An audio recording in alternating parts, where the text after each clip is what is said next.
ఇప్పుడు మనకి ఎక్కడ అందరూ అసలు అంటే ఎవరికి అర్థం కాలేని కంటెంట్ ఈరోజు మీకు చెప్పాను. ఎందుకంటే ఈ 10,000 అన్న టాపిక్ ఎక్కడైనా వినిపించిందా మీకు? వినిపించలేదు. అందరూ 25,000 30,000 వినిపిస్తుంది వినిపిస్తుంది. ఇప్పుడు ఈ 10,000 అంటే వీళ్ళు చెప్పుకున్న లెక్క ప్రకారం ఇవే కదా ఉన్నాయి అక్కడ రియాలిటీకి ప్రకారం. కాబట్టి ఇది ఒక అంటే ఊహకి వీళ్ళ ఊహకే అంత తేడా ఉంది. అంటే ఇక్కడ వాళ్ళు చేసింది ఏంటంటే ఓటింగ్ శాతం లెక్క చేయకుండా 52% లెక్క అంటారు. మొత్తం టోటల్గా లెక్కెట్టారు వాళ్ళు టోటల్గా లెక్కెట్టారు. టోటల్ అంటే 4 లక్షలకి వీళ్ళు 3,96,000 4 లక్షల ఓట్లకి సుమారుగా 3,50,000 3,60,000 పోలింగ్ అయితే అప్పుడు శాతం పెరిగేది అవుతుంది. అంత అవ్వదు. ఎందుకంటే నేను చెప్తుందా 10 to 15%. నేను 2 weeks బ్యాక్ చెప్పా 10 to 15%.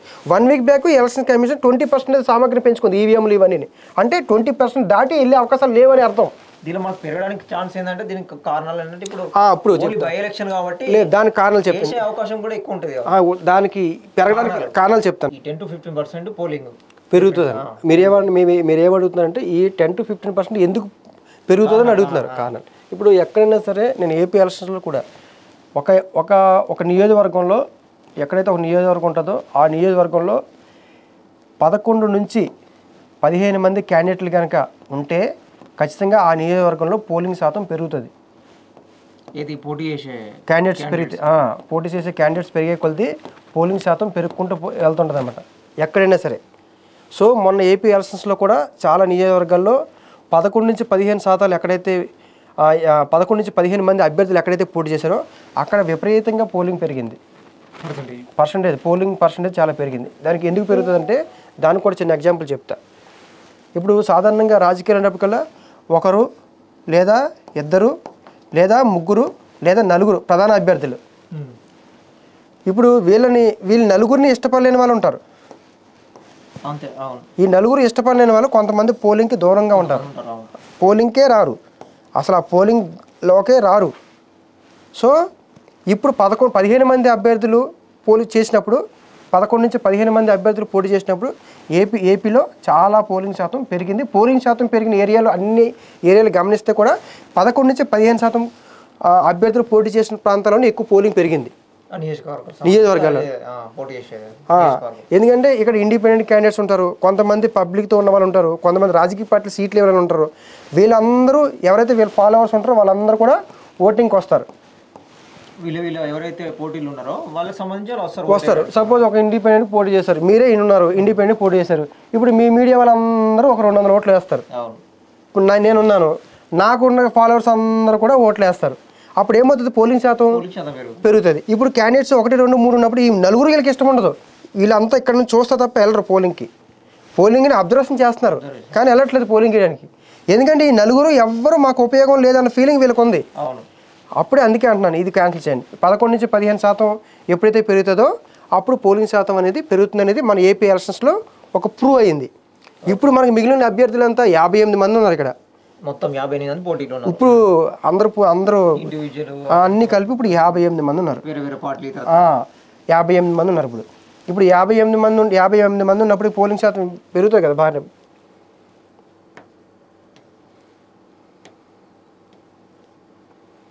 ఇప్పుడు 58 మంది ఉన్నప్పుడు పోలింగ్ శాతం పెరుగుతుంది కదా.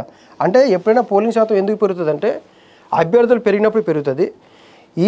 ఏదైతే నియోజకవర్గం ఉందో ఆ నియోజకవర్గం మీద అనేక అంశాలు, రాష్ట్రస్థాయి అంశాలు కావచ్చు, ఆ నియోజకవర్గ సమస్య కావచ్చు, లేదా అతను నిలబడ్డ క్యాండిడేట్ అంటే ఇప్పుడు నవీన్ యాదవ్ బీసీ సామాజిక వర్గం. సో బీసీ సామాజిక వర్గం అందరూ కూడా ఓటర్ పోలింగ్ అవ్వడానికి అవకాశాలు చూపించడం, కమ్యూనిటీ పరంగా చూసినా సరే అలా అట్రాక్ట్ అవుతారు.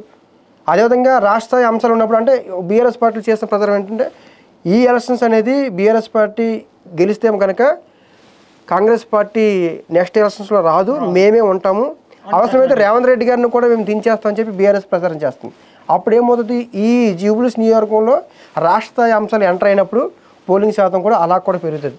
సో ఈ నియోజకవర్గ ఎన్నిక అనేది రాష్ట్ర స్థాయి ఎన్నికలకు, రాష్ట్ర స్థాయి రాజకీయాలని ప్రభావితం చేసినప్పుడు పోలింగ్ శాతం పెరుగుతుంది. క్యాండిడేట్స్ పెరిగినప్పుడు పోలింగ్ శాతం పెరుగుతుంది. 2 అంశాలు. కాబట్టి 2 అంశాలు ఇక్కడ ఉన్నాయి. రాష్ట్ర అంశాలని జూబ్లీస్ ఎన్నికలు ప్రభావితం చేస్తున్నాయి. అదేవిధంగా పోటీ చేసే అభ్యర్థులు పెరిగారు. ఇక్కడ 58 మంది ఇప్పటివరకు ఉన్నారు.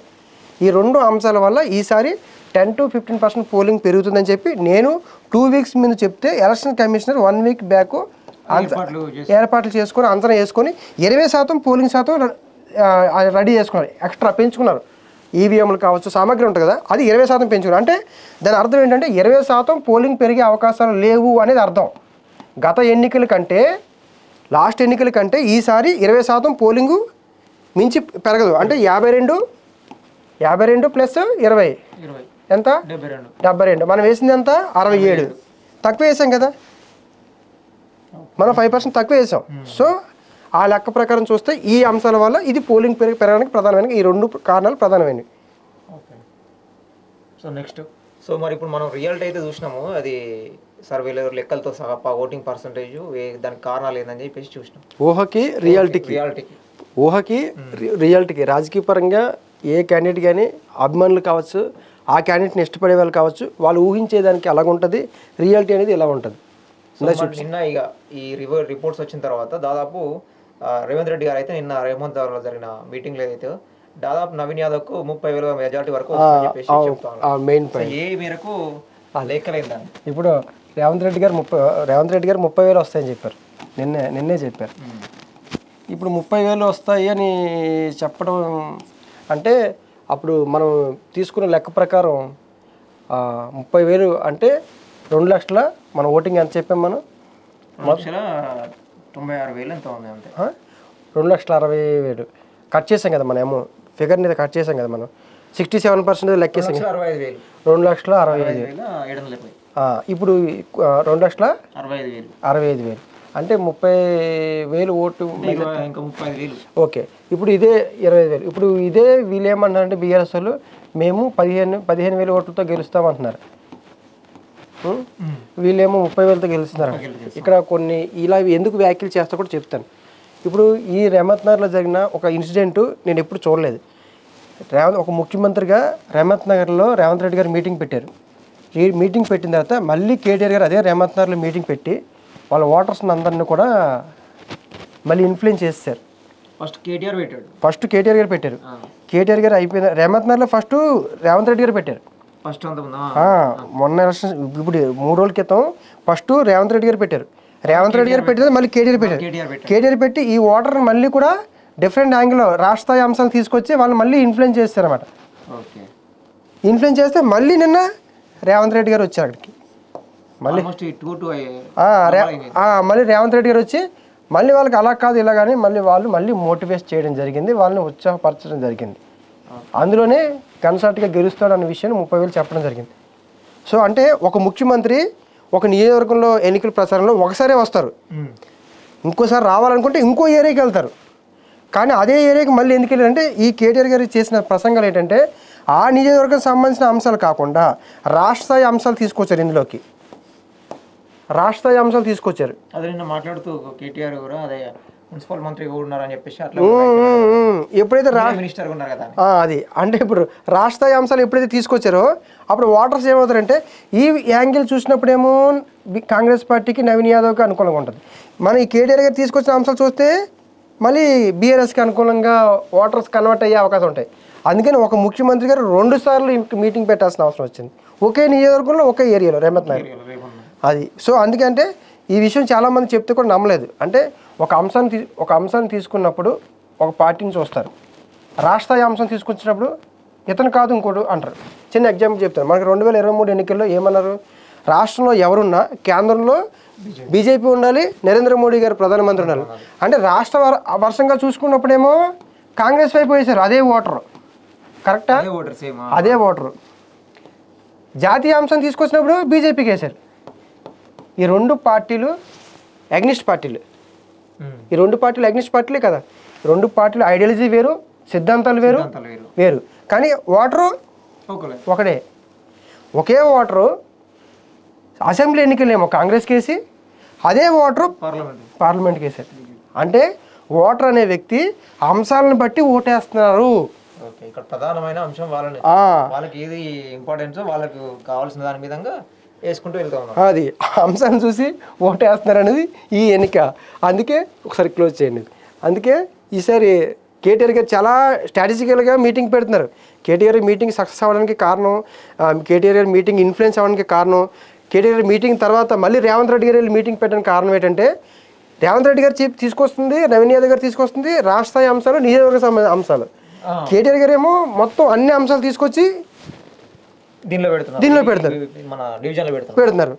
అప్పుడు ఆలోచించే కోణం అనేది మారిపోద్ది కదా. అంతే. ఒక కాలేజీ కోసం ఆలోచించేటప్పుడు, ఒక స్టూడెంట్ కాలేజీ కోసం ఆలోచించేటప్పుడు ఒకలా ఆలోచిస్తాడు, కమ్యూనిటీ కోసం ఆలోచించేటప్పుడు ఒకలా ఆలోచిస్తాడు. కరెక్టే కదా. అంతే అంతే. కాలేజీ కోసం ఆలోచించేటప్పుడు కాలేజీలో ఉన్నప్పుడు ఒకలాగా ఆలోచిస్తాడు, ఈ కాలేజీలో ఉన్నంతసేపు. కమ్యూనిటీ కోసం ఆలోచించినప్పుడు ఏం చేస్తాడు, ఇంకోలా ఆలోచిస్తాడు. ఇదే పర్సన్. అలాగా ఈ జూబ్లీ ఎలక్షన్స్లో రేవంత్ రెడ్డి గారు, నవీన్ యాదవ్ గారు చేసే ప్రచారం అనేవి లోకల్ నియోజకవర్గం సంబంధించిన ప్రధాన సమస్యలు. బీఆర్ఎస్ పార్టీ గత 10 ఏళ్ళుగా అభివృద్ధి చేయలేదు ఈ నియోజకవర్గాన్ని. సో మేము అధికారంలో ఉన్నాం కాబట్టి మేము డెవలప్ చేస్తామని చెప్పి ఈ నవీన్ యాదవ్ గారు, రేవంత్ రెడ్డి గారు ఒక యాంగిల్లోకి వెళ్తే, కేటీఆర్ గారు దాన్ని ఇదే ఓటర్స్ని కేటీఆర్ గారు ఇంకో యాంగిల్లో తీసుకెళ్ళి నెక్స్ట్ మనమేం వస్తాము, మొత్తం అన్ని హైడ్రా గీడ్రా ఏమి లేకుండా చేస్తామని చెప్పి ఇంకో యాంగిల్లోకి తీసుకెళ్తున్నారు. సో ఈ యాంగిల్ చూసినప్పుడు ఓటరు నవీన్ యాదవ్ గారికి వేయాలి, కానీ వీళ్ళు చూసే యాంగిల్ని కేటీఆర్ గారు ఈ యాంగిల్లోకి తీసుకెళ్తున్నారు.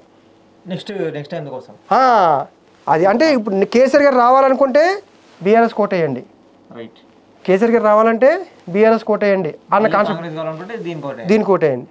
కేసీఆర్ గారు మళ్ళీ ముఖ్యమంత్రి అవుతారు. ఇప్పుడు ఈ జూబ్లీస్ ఎలక్షన్స్లో బీఆర్ఎస్ గెలిస్తే కేసీఆర్ గారు ముఖ్యమంత్రి అవుతారు అని చెప్పి అంశాన్ని కేటీఆర్ గారు లేపుతున్నారు. కేసీఆర్ గారిని అభిమానించలేని వ్యక్తులు అన్ని పార్టీలోనూ ఉంటారు. అప్పుడు ఏమవుతారు, ఈ అంశాన్ని పక్కన పెట్టి అరే ఇది గెలిస్తే కేసీఆర్ ముఖ్యమంత్రి అవుతాడంట, మరి వేద్దాం అన్న యాంగిల్లో ఇప్పుడు కేసీఆర్ గారు ముఖ్యమంత్రి అవ్వద్దు, కేసీఆర్ గారు రాజకీయాల్లో రావద్దు, ఆయన ఫామ్ హౌస్లో ఉండిపోవాలని ఎవరు కోరుకుంటారు? కోరుకోరు కదా.